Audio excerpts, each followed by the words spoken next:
Bapak, Ibu, dan saudara-saudara semuanya. Saya berharap kita semua dalam kondisi sehat. Pagi ini saya akan membagikan satu ayat dari Yesaya 41 ayat 10. Firman Tuhan berkata, "Aku akan menolong engkau dengan tangan kananku yang membawa kemenangan." Mari kita perkatakan firman Tuhan ini dengan iman kita. Yesus memberiku kemenangan.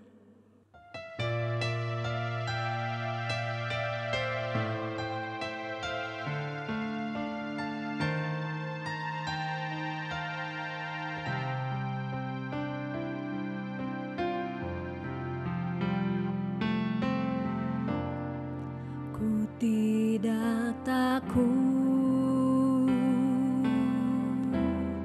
sebab Kau besertaku.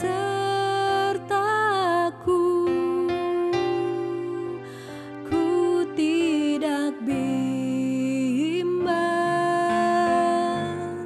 sebab Engkau Allahku. Engkau meneguhkanku, bahkan menolongku. Kau batu karangku, Yesus Tuhan. Yesus memegangku dengan tangan kananmu. Yesus memberiku kemenangan. Yesus memegangku dengan tangan kananmu. Yesus memberiku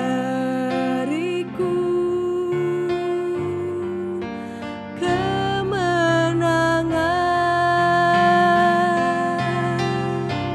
Yesus memegangku dengan tangan kananmu. Yesus memberiku kemenangan. Yesus memegangku dengan tangan kananmu. Yesus memberiku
kita sembah Dia.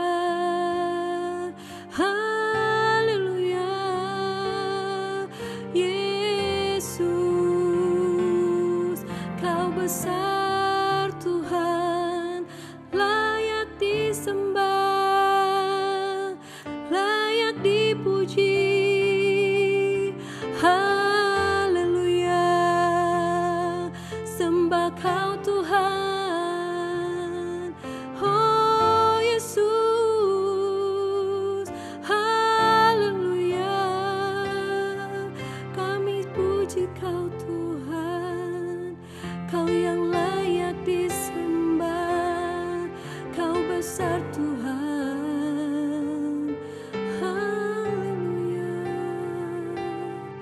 oh Yesus, oh Yesus, haleluya, Yesus, Kau bersamaku, di dalamku, jadi bukti kebesaran-Mu, jadi bukti kebesaran-Mu, jadi bukti kebesaran-Mu.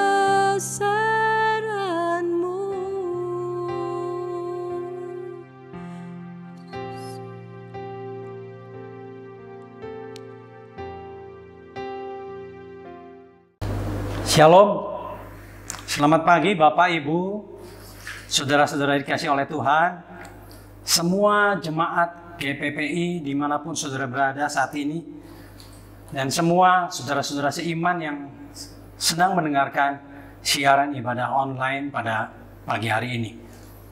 Kita patut bersyukur kepada Bapa kita dan kepada Tuhan kita Yesus Kristus. Kalau pada pagi hari ini kita masih diberikan tubuh yang sehat dan tidak kekurangan suatu apapun juga. Bahkan pada pagi hari ini kita boleh kembali mengikuti ibadah, sekalipun ibadah saat ini masih dalam ibadah online. Mari saudara-saudara kasih Tuhan, sebelum kita mendengarkan kebenaran firman Tuhan, saya akan mengajak Bapak Ibu Saudara tundukkan kepala dan kita persiapkan hati kita dan kita akan berdoa. Bapa yang maha baik, Bapa yang kami sembah di dalam nama Tuhan Yesus, kami bersyukur, kami berterima kasih kepada Bapa untuk semua kebaikan Tuhan yang sudah kami nikmati hingga saat ini. Terima kasih atas segala pemeliharaan perlindungan Tuhan atas kami. Kami sangat bersyukur kalau kami boleh melewati hari-hari kami berkemenangan bersama dengan Engkau. Terima kasih ya Tuhan. Dan tiba saatnya pagi hari ini kembali kami rindu beribadah kepada Tuhan. Kami rindu mendengarkan sebagian daripada kebenaran firman-Mu. Kami mohon Tuhan, Kau menolong kami setiap pribadi, urapi kami setiap pribadi. Allah Roh Kudus akan menolong kami pada pagi hari ini. Sehingga pada saat firman Tuhan ditaburkan, kami benar-benar mengerti apa yang Engkau ingin sampaikan kepada kami, dan berikan kami kekuatan Allah Roh Kudus agar kami mampu menerapkan semua kebenaran firman Tuhan ini di dalam kehidupan kami. Kami sekali lagi sangat bersyukur kami punya Allah yang seperti Engkau, Allah yang dapat kami andalkan, Tuhan Yesus Kristus. Sekali lagi Tuhan, hanya di dalam nama-Mu Tuhan Yesus Kristus kami akan memulai ibadah kami dan mendengarkan kebenaran firman Tuhan pada pagi hari ini. Haleluya. Amin.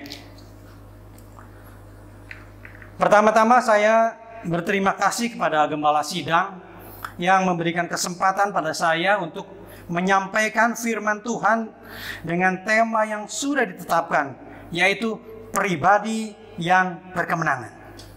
Seperti apakah sih sebetulnya pribadi yang berkemenangan? Nah, tema ini saudara sangat menarik untuk kita bahas karena ini berhubungan erat dengan tingkat kedewasaan rohani setiap anak-anak Tuhan. Kata menang di dalam Kamus Besar Bahasa Indonesia itu artinya dapat mengalahkan musuh, dapat mengalahkan lawan kita. Itu artinya menang. Tetapi kemenangan itu saudara tentunya pasti diperoleh dengan perjuangan yang berat. Bukan tanpa perjuangan. Contoh, kalau saudara membaca di dalam Perjanjian Lama kisah Yakub, ya, di dalam Kejadian pasal yang ke-32. Nanti saudara akan melihat di sana bagaimana Yakub bergumul dengan Allah, Yakub bergumul dengan manusia dari semenjak malam sampai fajar menyingsing, dan Yakub memenangkan pergumulan itu. Untuk bisa menang, saudara, saudara harus dapat mengalahkan musuh saudara. Supaya kita bisa menang, kita harus bisa mengalahkan musuh kita. Pertanyaannya untuk kita renungkan saat ini, siapakah sebetulnya lawan kita dalam kehidupan kita yang sekarang ini? Mungkin saudara itu patut menjadi perenungan kita pada pagi hari ini. Kalau selama ini mungkin kita menjadi anak-anak Tuhan, kita enjoy menikmati kasih Tuhan yang luar biasa, menikmati hidup yang nyaman, saudara, karena pertolongan kasih anugerah daripada Tuhan. Tetapi sebetulnya di balik itu semua, saudara, kita punya lawan. Kita punya musuh yang tidak kelihatan, yang mungkin sama sekali tidak kita anggap. Padahal lawan kita ini, saudara, benar-benar sedang menunggu setiap waktu saudara. Kapan saudara lengah? Pagi hari ini kita akan belajar bersama-sama. Kita akan mengenali siapa lawan kita. Kalau seseorang ingin memenangkan pertandingan, saudara, tentu dia harus mengukur siapa lawannya, apa senjata lawan, dan dia juga harus mengukur diri sendiri, sampai di mana kekuatan kita untuk bisa memenangkan lawan kita. Nah, pagi hari ini kita akan belajar. Alkitab akan menjelaskan begitu jelas kepada kita bahwa di dalam kehidupan kita setiap hari sebetulnya kita punya lawan yang luar biasa. Lawannya tidak bisa kita anggap enteng, saudara. Ya. Pertama-tama firman Tuhan akan mengajarkan kepada kita bahwa lawan kita yang pertama adalah si iblis. Di dalam surat 1 Petrus, saudara, pasalnya yang kelima dikatakan demikian. Ayatnya yang ke-8, di sini Alkitab mencatat seperti ini. Sadarlah dan berjaga-jagalah, lawanmu si iblis berjalan keliling sama seperti singa yang mengaum-ngaum dan mencari orang yang dapat ditelannya. Jadi saudara perhatikan di sini, si iblis selalu cari kesempatan-kesempatan untuk menjatuhkan manusia. Bagaimana cara iblis menjatuhkan anak-anak Tuhan? Lewat apa iblis menjatuhkan anak-anak Tuhan, saudara? Alkitab memberikan penjelasan kepada kita bahwa cara iblis bekerja adalah mempengaruhi pikiran setiap kita. Kalau saudara melihat contoh dalam kitab Kejadian pasal yang kedua, mari kita melihat kisah ini, saudara, supaya kita lebih mengerti. Kejadian pasal yang kedua, di sana dikatakan bagaimana Hawa waktu itu dicobai oleh iblis. Kita lihat dulu Kejadian pasal yang kedua, ayat yang ke-16 dan ayat yang ke-17.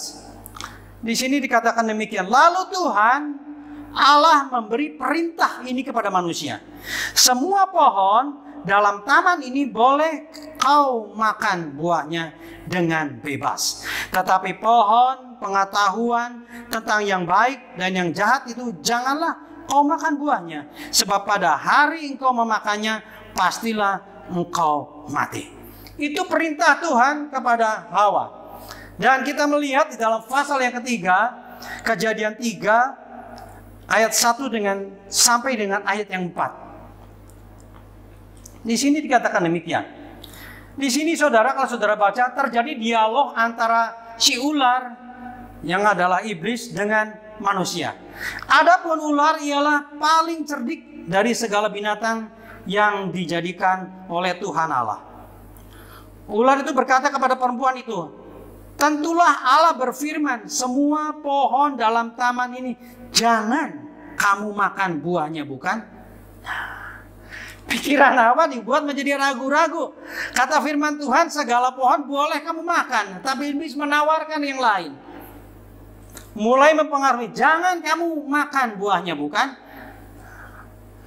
Lalu apa?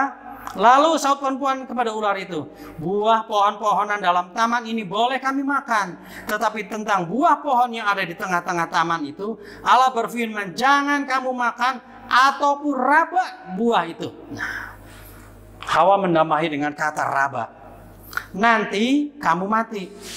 Apa kata ular? Tetapi ular itu berkata kepada perempuan itu, sekali-kali kamu tidak akan mati. Jadi iblis, saudara, di sini mulai mempengaruhi pikiran Hawa. Pikiran Hawa dibuat ragu-ragu dengan pernyataan iblis bahwa kalau makan buah-buahan, tentang itu tentulah Allah berfirman, semua pohon dalam taman ini jangan kamu makan buahnya. Padahal kata firman Tuhan, boleh kamu makan.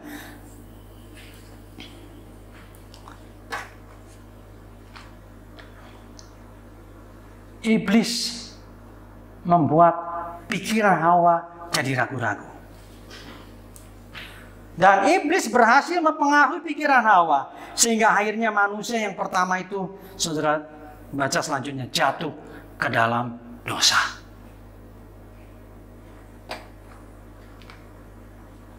Bagaimana Alkitab mengajar kita, saudara, agar kita tidak dapat dipengaruhi oleh iblis. Kalau kita melihat sejarah manusia pertama jatuh ke dalam dosa dengan cara seperti itu, dikalahkan oleh iblis melalui pikirannya. Alkitab mengajar kepada kita bagaimana supaya kita tidak dapat dipengaruhi oleh iblis dan tetap menjadi pribadi yang berkemenangan.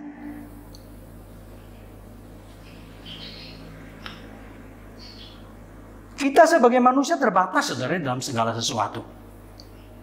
Tetapi Allah memberikan penjelasan kepada saudara dan saya.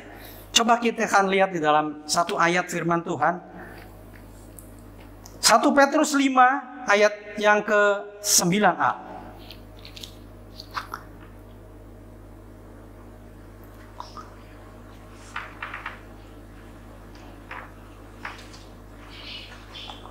Atau sebelumnya kita lihat, saudara, dulu ya, sebelumnya. Tadi kita sudah baca 1 Petrus 5 ayat ke-8, sekarang kita lanjutkan, ya betul. 1 Petrus 5 ayat ke-9. Lawanlah dia dengan iman yang teguh, sebab kamu tahu bahwa semua saudara-saudaramu di seluruh dunia menanggung penderitaan yang sama. Jadi saudara, bagaimana supaya saudara dan saya dapat hidup berkemenangan, menjadi pribadi yang tetap berkemenangan dan tidak mudah dipengaruhi oleh iblis. Di sini dikatakan, lawanlah dia dengan iman yang teguh. Iman saudara dan iman saya sebagai anak-anak Tuhan harus benar-benar teguh. Dan iman yang teguh itu, saudara, hanya bisa dibangun kalau kita tahu kebenaran firman Tuhan. Iman akan bertumbuh oleh pendengaran oleh firman Kristus. Jadi saudara dan saya akan kuat. Iman saudara akan tetap teguh, tetap kuat kalau saudara punya banyak simpanan firman Tuhan di dalam hati dan pikiran saudara. Saudara menyimpan kebenaran itu sebagai kekuatan iman saudara di dalam hati dan pikiran saudara. Dan saudara harus rajin terus membaca kebenaran firman Tuhan. Saudara harus rajin terus mendengar kebenaran firman Tuhan. Karena hanya itulah yang membuat iman saudara menjadi teguh. Kita nggak punya kekuatan apa-apa, saudara. Bagaimana kita bisa menang melawan iblis yang usianya sudah kita tidak tahu berapa usia iblis. Sudah pengalaman dengan luar biasa. Hanya iman kita yang pertama-tama. Ya, jadi saudara, pesan firman Tuhan pagi hari pertama-tama supaya saudara saya kita bisa mampu, bisa kuat, tetap menang melawan iblis. Supaya iblis tidak mempengaruhi pikiran saudara, mempengaruhi hati saudara. Saudara harus punya iman yang teguh. Dan iman yang teguh, saya katakan sekali lagi, hanya dapat dibangun kalau saudara rajin dengar firman Tuhan. Saudara rajin baca firman Tuhan.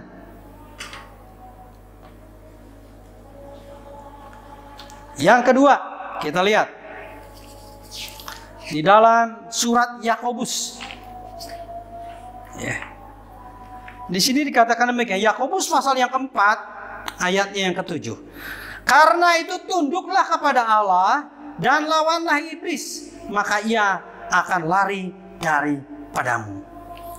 Jadi di sini firman Tuhan mengatakan, karena itu tunduklah kepada Allah dan lawanlah iblis, maka ia akan lari daripadamu. Tunduk kepada Allah artinya saudara tunduk kepada seluruh kebenaran firman Tuhan. Saudara tahu, saudara mungkin ingat saat Tuhan Yesus setelah berpuasa 40 hari 40 malam dibawa oleh iblis ke padang gurun. Saudara dapat bayangkan 40 hari 40 malam tidak makan, saudara. Ya, kondisi seseorang seperti apa, saudara? Pasti sangat lemas, saudaranya. Pasti sangat lemah. Nah, pada saat yang lemah seperti itu, Tuhan Yesus dibawa iblis ke padang gurun. Iblis mencobai Yesus dengan 3 kali. Saudara perhatikan, apa jawaban Tuhan? Jawaban Tuhan Yesus cuma begini. Ada tertulis, dan ada tertulis. Tuhan menjawab bujukan iblis hanya dengan kebenaran firman Tuhan. Itu artinya benar-benar tunduk kepada kedaulatan Allah. Kita percaya hanya Allah yang mampu bisa mengalahkan iblis dengan kuasa firman Tuhan. Mari kita meniru, saudara, Tuhan yang kita sembah, Tuhan Yesus Kristus. Tunduklah kepada Allah, tunduk kepada seluruh kebenarannya. Semua tawaran iblis dijawab oleh Yesus hanya dengan firman Tuhan. Itu musuh kita yang pertama, ya. Jadi Allah sudah menjelaskan kepada kita melalui firman-Nya pada pagi hari ini bagaimana kita dapat mengalahkan kuasa iblis. Yang kedua, saudara, ya, kita punya musuh yang kedua, kita punya lawan yang kedua. Lawan yang kedua, saudara, kalau tadi lawan kita berada di luar kita, lawan yang kedua adalah diri kita sendiri. Lawan yang kedua adalah keinginan-keinginan kita sendiri. Apa sih keinginan-keinginan kita? Kalau saudara pengen tahu keinginan-keinginan kita, saudara, ya, kita lihat coba di dalam Galatia pasalnya yang kelima.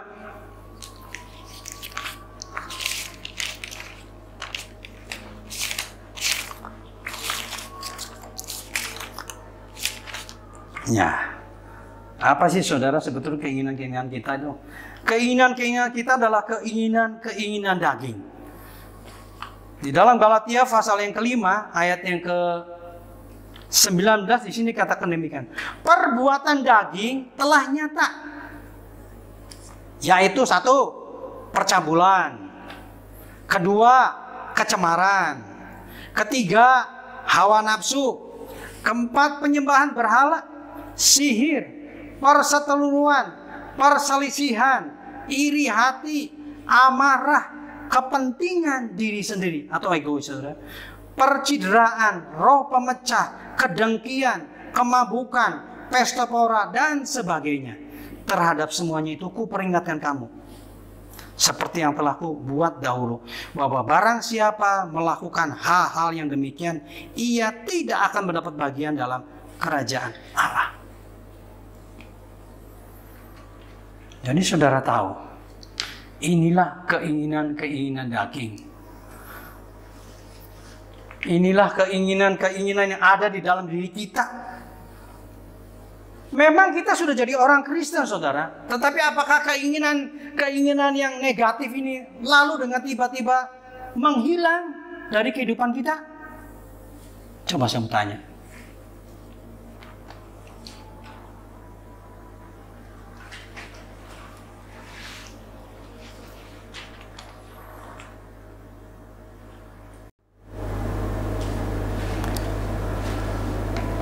Keinginan daging ini saudara menyatu dengan kita selama kita masih hidup. Dan kalau keinginan-keinginan tetap dibuahi saudara, itu akan berbahaya bagi diri kita sendiri. Di dalam surat Roma pasal yang ke-8, ya, kita akan melihat bersama-sama. Di dalam Roma pasal yang ke-8 ayat ke-13, di sini dikatakan demikian saudara.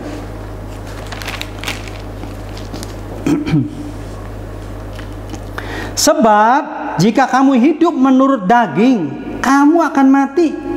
Tetapi jika oleh roh kamu mematikan perbuatan-perbuatan tubuhmu, kamu akan hidup.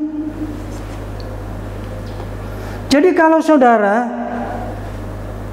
katakanlah setiap kita sudah ikut Tuhan puluhan tahun. Bahkan mungkin saudara saya sudah melayani pekerjaan Tuhan.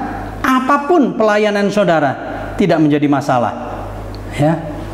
Kita sudah ikut Tuhan bertahun-tahun, sudah melayani, tetapi pagi hari ini Alkitab menegaskan kepada setiap kita.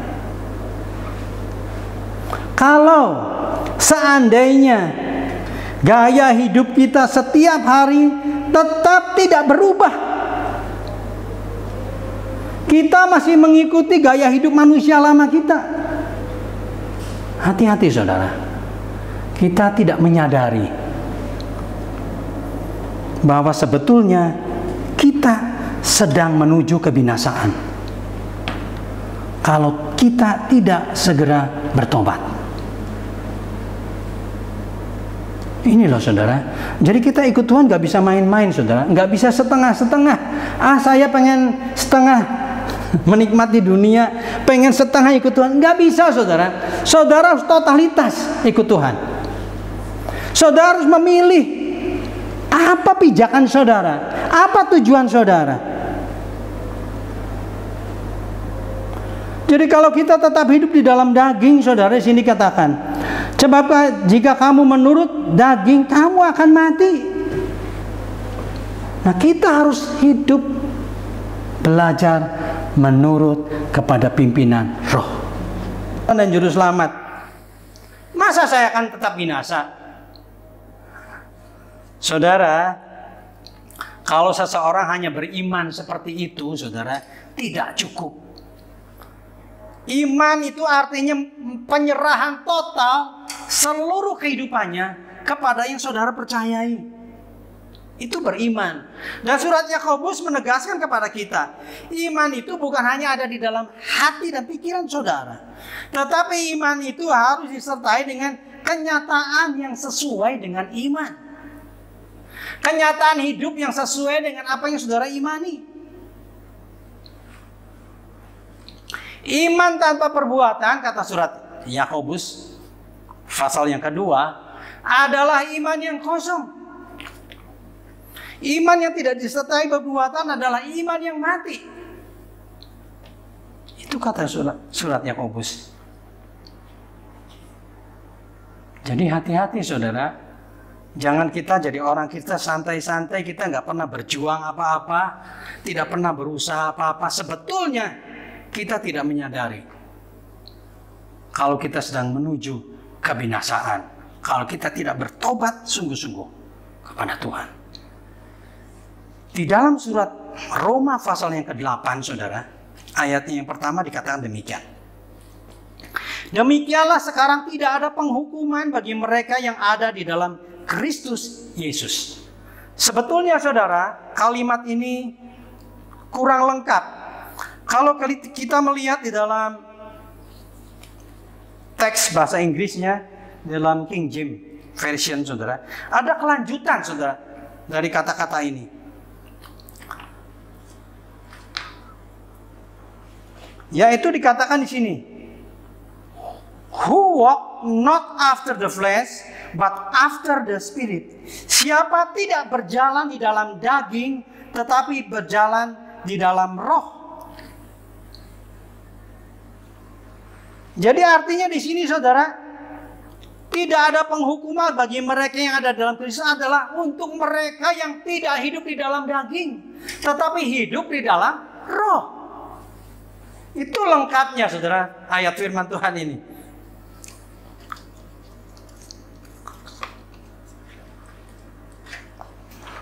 Persoalan setiap hari saudara dan saya kita masih hidup di dalam daging. Di dalam tubuh kita sendiri masih banyak keinginan, masih banyak cita-cita, masih banyak pencapaian-pencapaian yang ingin kita capai, cita-cita yang ingin kita capai, rencana-rencana yang ingin kita capai.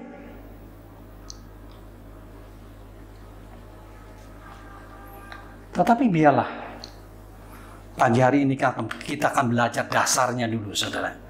Bagaimana cara kita menanggulangi keinginan-keinginan daging kita agar kita mampu menjadi pribadi yang berkemenangan dan tidak lagi dikuasai oleh keinginan-keinginan daging. Yang pertama, saudara, apa yang harus saudara lakukan? Apa yang harus saya lakukan? Saudara, pertama-tama harus merubah pola pikir saudara. Berubahlah oleh pembaharuan budimu. Kalau saudara membaca dalam surat Roma pasal yang ke-12 ayat kedua. Pertama-tama kita harus merubah pola pikir kita. Kita jangan serupa dengan dunia ini. Saudara dan saya harus melatih diri saudara setiap hari supaya beda dengan mereka-mereka yang tidak mengenal Tuhan. Beda dalam hal apa, Pak? Beda dalam segala hal. Dalam semua aspek kehidupan saudara. Cara saudara berkata-kata harus beda. Mungkin saudara dulu sebelum jadi orang Kristen, saudara bisa berkata-kata seenaknya. Sekarang saudara, kata-kata saudara harus benar-benar saudara evaluasi. Layakkah saudara katakan atau tidak? Itu perbedaan saudara. Tingkah laku saudara harus berbeda. Mungkin dulu kita memarahi pegawai kita dengan kata-kata yang seenaknya. Tetapi sekarang setelah kita jadi orang Kristen, kita lebih bijak dengan kata-kata kita. Itu yang namanya perbedaan. Kita tidak lagi serupa dengan dunia ini.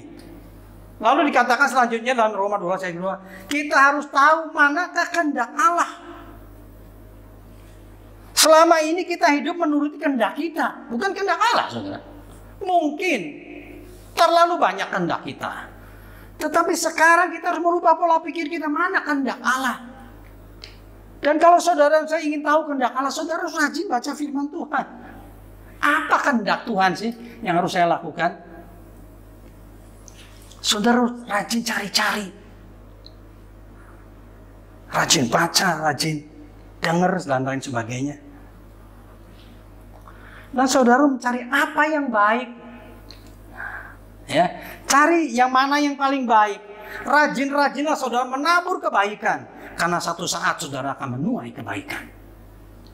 Segala taburan kebaikan saudara akan saudara nikmati sendiri, bukan orang lain, saudara. Dan saudara juga harus mencari apa yang berkenan kepada Allah. Ya, jadi sebelum saudara umpamanya memutuskan sesuatu, coba saudara pikirkan, keputusan saya ini berkenan nggak kepada Allah? Keputusan kita ini menyukakan hati Tuhan nggak? Dan terakhir yang sempurna, kata Tuhan. Yang sempurna itu apa, saudara? Saudara harus mencontoh. Kita semua harus mencontoh kehidupan Tuhan Yesus Kristus. Manusia Allah yang sempurna. Jadi pola pikir ini pertama-tama, saudara. Ya, pola pikir ini harus berubah. Karena perubahan itu dimulai dari pola pikir. Yang kedua, saudara. Ya, saudara harus tahu tujuan hidup ini untuk apa. Ya, dari kecil kita sekolah, SD, SMP, SMA, kuliah, lulus, punya gelar. Lalu tujuannya untuk apa? Oh, saya harus cari uang, saya mau berumah tangga. Itu semua tidak salah, saudara. Tetapi yang terutama apa yang diajarkan oleh firman Tuhan kepada kita. Ya. Nah, kita ini harus kita pelajari. 2 Korintus 5 ayatnya ke-15. Di sini dikatakan demikian. Dan Kristus telah mati untuk semua orang, supaya mereka yang hidup tidak lagi hidup untuk dirinya sendiri, tetapi untuk Dia yang telah mati dan telah dibangkitkan untuk mereka. Tuhan mengajarkan kepada kita bahwa kita hidup untuk Tuhan. Itulah tujuan utama kehidupan setiap orang percaya. Memang kita harus berjuang, saudara, di dalam kehidupan ini dengan sekuat tenaga. Agar apa, saudara? Agar kita dapat mencapai standar hidup yang layak. Semua perlu perjuangan. Ya, semua, kecuali kita dapat warisan dari orang tua kita yang kaya raya, mungkin nggak perlu berjuang. Tetapi bagi kita yang umum, secara umum kita harus berjuang untuk mencapai standar hidup yang layak. Tapi harus tetap ingat bahwa segala keberhasilan, segala pencapaian saudara dan saya hanyalah sebagai penunjang agar saudara dan saya dapat memuliakan Tuhan. Jadi kalau saudara dan saya diberi kesempatan oleh Tuhan untuk sukses, sampai jadi sukses kaya raya, puji Tuhan. Jangan pelit saudara. Sekitar mulai melihat ke kiri dan kanan, siapa saudara kita yang perlu kita tolong. Mari kita menabur harta di surga. Amin. Ya. Jadi saudara, kita harus belajar. Itulah tujuan hidup kita. Hidup kita adalah semata-mata untuk Dia yang telah menyelamatkan saudara saya. Kristus telah mati untuk kita. Supaya hidup kita bukan untuk diri kita sendiri, tapi untuk Dia yang telah mati dan bangkitkan untuk mereka. Yang ketiga saudara, masih dua hal lagi saudara ingin saya jelaskan. Harus punya tekad kuat untuk membangun gaya hidup yang semakin sesuai dengan status kita sebagai orang Kristen. Jadi kekristenan saudara dan saya bukan kekristenan yang kelihatan baik hanya di lingkungan gereja. Bukan saudara. Atau di antara sesama saudara seiman kita bisa hihi, bisa haleluya puji Tuhan. Bukan saudara. Bukan itu tujuan Tuhan membuat saudara jadi orang Kristen. Kita jadi orang Kristen justru harus menjadi berkat di luar sana. Menjadi terang di luar sana. Kehidupan kita harus memberikan dampak yang positif di sekeliling kita, dimanapun kita berada, di tengah-tengah dunia yang semakin gelap ini. Efesus pasal yang keempat, ayat yang pertama mengatakan demikian. Sebab itu aku menasihatkan kamu, aku orang yang dipenjarakan karena Tuhan, supaya hidupmu sebagai orang-orang yang telah dipanggil berpadanan dengan panggilan itu. Jadi kalau kita jadi orang Kristen, coba kita harus sepadan dengan panggilan kita. Ya, bagaimana sih gaya hidup orang Kristen yang benar, yang menjadi berkat, yang memberikan dampak? Itu yang harus kita bangun terus, saudara. Harus punya tekad yang kuat untuk membangun gaya hidup yang seperti itu. Tidak bisa, saudara, kita tidak berusaha apa-apa lalu kita bisa menjadi orang Kristen yang berkenan kepada Tuhan. Tidak ada rumusnya, saudara. Semuanya perlu perjuangan. Semuanya perlu usaha yang sungguh-sungguh. Berusahalah sungguh-sungguh kata firman Tuhan, supaya panggilan-panggilanmu semakin teguh. Semua ada perjuangan, semua ada pergumulan. Bagaimana seseorang tanpa berjuang sungguh-sungguh, tanpa bergumul bersungguh-sungguh, tiba-tiba bisa menjadi seorang pemenang? Menang dari apa, saudara? Yang terakhir, sebagai orang yang beriman kepada Kristus, kita harus tahu tujuan iman kita itu apa. Tujuan iman kita tidak lain, saudara, adalah keselamatan jiwa kita. Itu tertulis dalam 1 Petrus ayatnya yang pertama, saudara. Kita akan lihat sama-sama. 1 Petrus pasal yang pertama ayatnya yang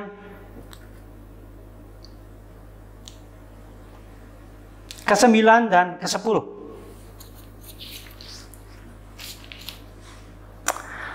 Karena kamu telah mencapai tujuan imanmu, yaitu keselamatan jiwamu. Keselamatan itulah yang diselidiki dan diteliti oleh nabi-nabi yang telah bernubuat tentang kasih karunia yang diuntukkan bagimu. Jadi ini tujuan, saudara. Tujuan iman kita adalah keselamatan jiwa kita. Inilah tujuan kita, setiap orang yang percaya. Kehidupan di dunia ini satu saat kan pasti berakhir, saudara. Satu saat pasti berakhir. Kalau kita menyadari betapa singkatnya hidup ini, marilah jangan buang-buang waktu. Ya, jangan saudara saya buang-buang waktu.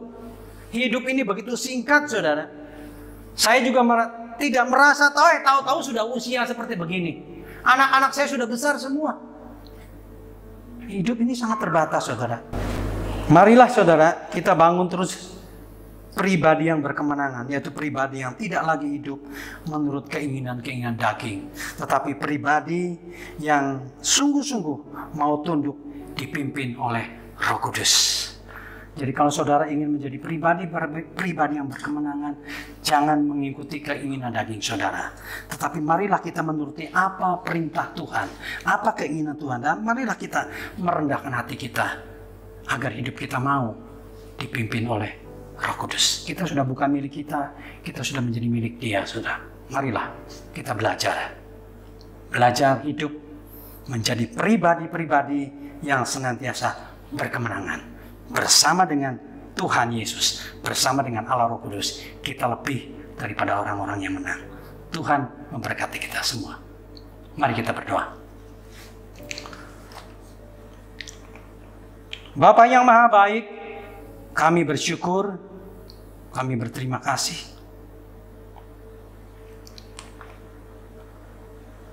Kalau pada pagi hari ini firman-Mu sudah sama-sama kami dengar, Tuhan. Biarlah Tuhan, Engkau menjamah kami setiap pribadi. Semua pendengar-Mu pada pagi hari ini Kau jamah hati dan pikiran mereka. Biarlah kebenaran firman-Mu Tuhan menerangi hati mereka. Kami mau belajar Tuhan untuk hidup taat setia. Sesuai dengan rencana-rencana Tuhan. Sesuai dengan kehendak Tuhan. Kami tidak mau hidup lagi ngotot menurutkan keinginan kami Tuhan. Tetapi kami mau belajar hidup sesuai dengan apa yang Kau ajarkan kepada kami pada pagi hari ini. Dan kami menyadari Tuhan, lawan kami adalah si iblis. Lawan kami adalah keinginan daging kami. Tetapi kebenaran firman-Mu pada pagi hari ini sudah memberikan pencerahan kepada kami. Bagaimana kami dapat menanggulangi semuanya ini Tuhan. Untuk menjadi pribadi-pribadi yang berkemenangan.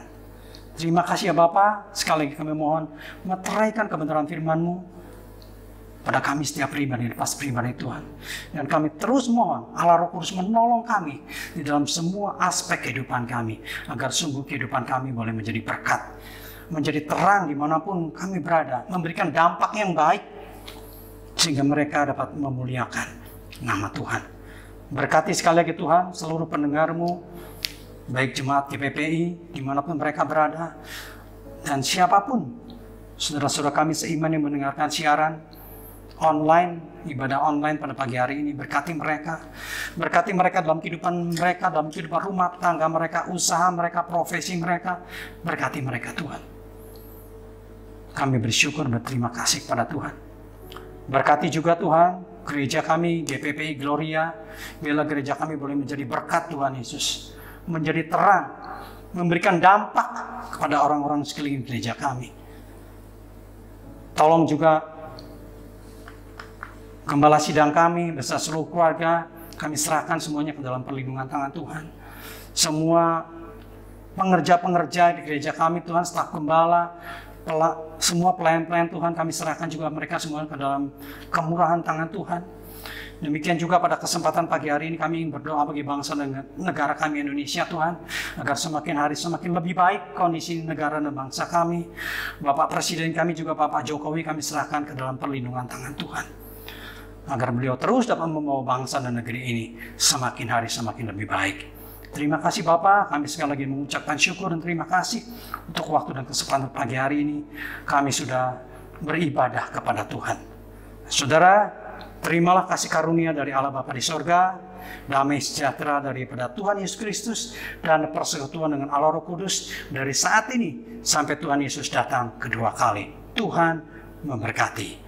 Amin.